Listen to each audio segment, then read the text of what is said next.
Episode की शुरुआत में हम देखते हैं कि चेंग फीफी ने जिंग जून के बालों को काट कर बिल्कुल छोटा कर दिया होता है, जिसकी वजह से वो काफी ऑकवर्ड फील कर रहा होता है। इस पर चेंग फीफी उसे मॉडर्न टाइम के तौर तरीके समझाती है।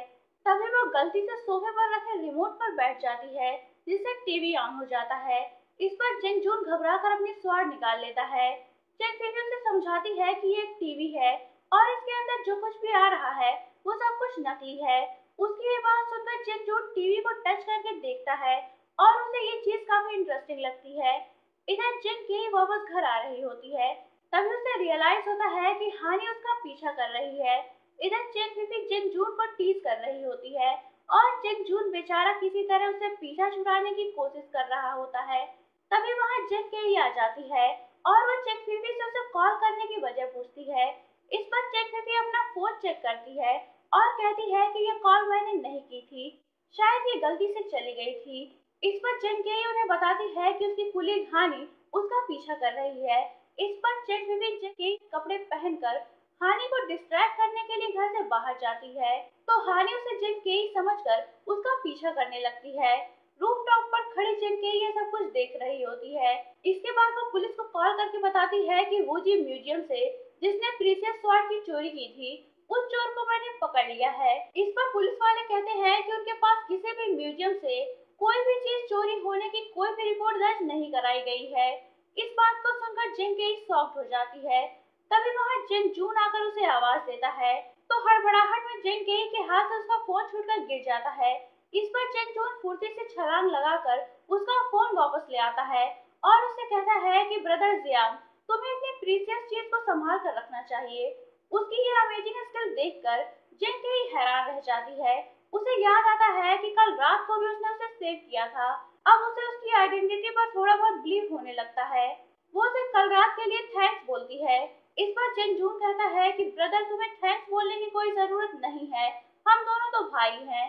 जिन केई कहती है कि मैं तुम्हारी ब्रदर नहीं हूँ, तुम्हें ये बात समझ क्यों नहीं आ रही। इस पर जिन जून उसे ध्यान से देखता है और कहता है कि तुम ठीक कह रहे हो, अगर तुम मेरे ब्रदर होते तो मुझे जरूर पहचान लेते। फिर वो उससे उसका नाम पूछता है, तो जिन केई उसे अपना नाम जेन जिया बताती है। जिन जून उससे अपने ब्रदर को ढूंढने में हेल्प मांगता है, तो जिन केई कहती है कि तुम इस तरह बाहर नहीं जा सकते। फिर वो उसे उसके स्वाड को ढकने के लिए एक कवर देती है। जिन जून उस कवर में अपने स्वाड को रखता है और जिन केई के साथ चल पड़ता है। वो दोनों जेब्रा क्रॉसिंग पर आते हैं, तो वहाँ रेड लाइट होती है। इस पर जिन केई जिन जून को आगे जाने से रोकती है और बताती है कि जब रेड लाइट होती है तो आगे नहीं जाते हैं, क्योंकि ऐसा करने से एक्सीडेंट हो जाएगा। ये बात जिन जून को अच्छी तरह से समझ आ जाती है और वो रेड लाइट होने के दौरान दूसरे लोगों को भी आगे नहीं जाने देता। फिर जब ग्रीन लाइट होती है, तभी वो उन्हें रोड क्रॉस करने की परमिशन देता है। इस पर वहाँ मौजूद लोग उसे पागल समझते हैं। वो बस में बैठता है और खिड़की से ऊंचे ऊंचे बिल्डिंग्स को देखता है। उसे सब कुछ काफी सरप्राइजिंग लग रहा होता है।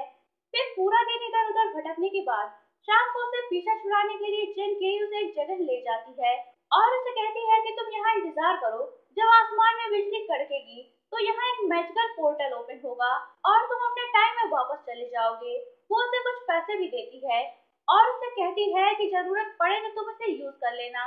इतना कहकर वो वहां से जाने लगती है, तो जेन जून उसे वापस बुलाता है और उसे अपनी शर्ट देकर कहता है कि आज बहुत ठंड है, तुम इसे पहन लो वरना तुम्हें ठंड लग जाएगी। वो उसे उसकी हेल्प करने के लिए थैंक्स भी बोलता है और कहता है कि मैं तुम्हें हमेशा याद रखूंगा। उसकी इस बात पर जेन केई सरप्राइज होकर वहां से वापस घर आ जाती है। तभी वो विंडो से देखती है कि बाहर बिजली कड़क रही होती है और तेज बारिश शुरू हो चुकी होती है। इस पर उसे जेन जून की फिक्र होने लगती है। इधर जेन जून बारिश में भीगता हुआ अपने ब्रदर के आने का वेट कर रहा होता है। उसे वो दिन याद आता है जब वो पैलेस में अपनी मदर के रूम के बाहर घुटनों के बल बैठकर फैमिली के लॉर्ड की पोजीशन और क्राउन प्रिंस की सीट उसके ब्रदर को देने की रिक्वेस्ट कर रहा होता है। पर क्वीन मदर उसकी बात सुनना तो दूर, अपने रूम का दरवाजा तक नहीं खोलती। तभी वहां से गुजरते हुए ब्रदर जियांग की नजर उस पर पड़ती है, तो वो उसे समझा बुझाकर प्यार से उसके रूम में ले जाता है। इधर जिन केई का मन नहीं मानता और वो वापस जिन जून के पास जाती है। जिन जून वहीं खड़ा बारिश में भीगता हुआ अपने ब्रदर के आने का वेट कर रहा होता है। जिन केई उसे वापस घर चलने के लिए कहती है, पर वो वहां से हिलने के लिए भी एग्री नहीं होता। जिन केई उसे समझाने की कोशिश करती है पर वो उसकी बात नहीं सुनता और उसे वहां से जाने के लिए कहता है। इस पर जिन केई उसे अम्ब्रेला थमाकर वहां से जाने लगती है। तभी जिन जून बेहोश हो जाता है। जिन केई मुड़कर उसे बेहोश होता देखती है और वापस आकर किसी तरह उसे उठाकर घर वापस लेकर आती है। घर आकर जब जिन जून को होश आता है, तब जिन केई उसे पीने के लिए मेडिसिन देने लगती है। तो जिन जून को रियलाइज होता है कि जिन केई एक लड़की है। उसे एक लड़की के साथ एक घर में रहने पर बुरा लग रहा होता है। तभी जिन केई उसे मेडिसिन पीने के लिए कहती है, तो जिन जून मेडिसिन को कड़वी बताकर उसे पीने से मना कर देता है। इस पर जिन केई उसे मेडिसिन के साथ फ्रूट खाने के लिए भी देती है, जिस पर जिन जून हैरान होता है, क्योंकि उसके ब्रदर जियांग भी बिल्कुल इसी तरह उसे मेडिसिन के साथ फ्रूट खाने के लिए देते थे। जिन जून को पूरी रात नींद नहीं आती। वो जिन केई के बारे में ही सोचकर परेशान होता है। वो सोचता है कि उसने जिन केई को किस किया और पूरी रात उसके साथ बिताई। ये सारी बातें किसी लड़की की रेपुटेशन को खराब कर सकती हैं।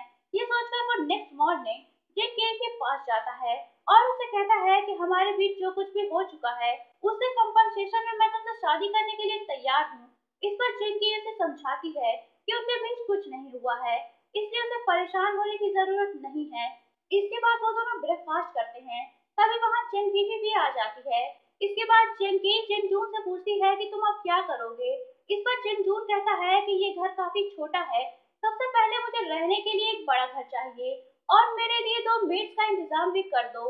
इस पर जिन बीवी कहती है कि मुझे अपनी मेड बनाकर रख लो।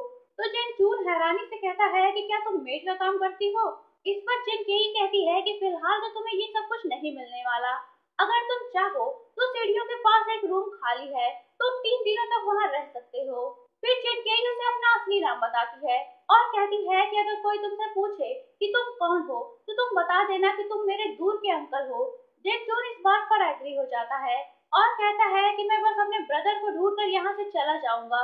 वो उससे ये भी कहता है कि शायद मेरे ब्रदर तुम्हारे ऑफिस में रहते हैं, क्योंकि जब मैं नींद से उठा तो वहाँ मेरे स्वॉर्ड और कपड़े बहुत सेफली रखे हुए थे।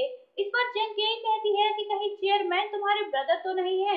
इस पर जिनकेई चेयरमैन के बारे में गूगल पर सर्च करती है, पर वहाँ उसे उनके बारे में कोई भी इंफॉर्मेशन नहीं मिलती। इस पर जिनजून चेयरमैन के बारे में पता करने के लिए जाने लगता है, तो जिनकेई उसे जाने से रोकती है और कहती है कि तुम्हारा इस तरह वहाँ जाना सही नहीं होगा। पहले हमें उनके बारे में पता कर लेना चाहिए। अगर वो तुम्हारा ब्रदर ना होकर कोई दुश्मन हुआ तो तुम क्या करोगे। जिनकेई की ये बात जिनजून को समझ आ जाती है और वो जिनकेई के ऑफिस जाने का प्लान कैंसिल कर देता है। यही ये पार्ट एंड होता है। तो दोस्तों, अगर आप जानना चाहते हैं कि कहानी में आगे क्या हुआ, तो बने रहिए मेरे साथ। और अगर आपने अभी तक चैनल को सब्सक्राइब नहीं किया है, तो चैनल को सब्सक्राइब करके बेल आइकन पर क्लिक कर लीजिए, ताकि आपको हमारे आने वाली वीडियोस की इंस्टेंट नोटिफिकेशन मिलती रहे। तो मिलते हैं नेक्स्ट वीडियो में। तब तक के लिए टेक केयर एंड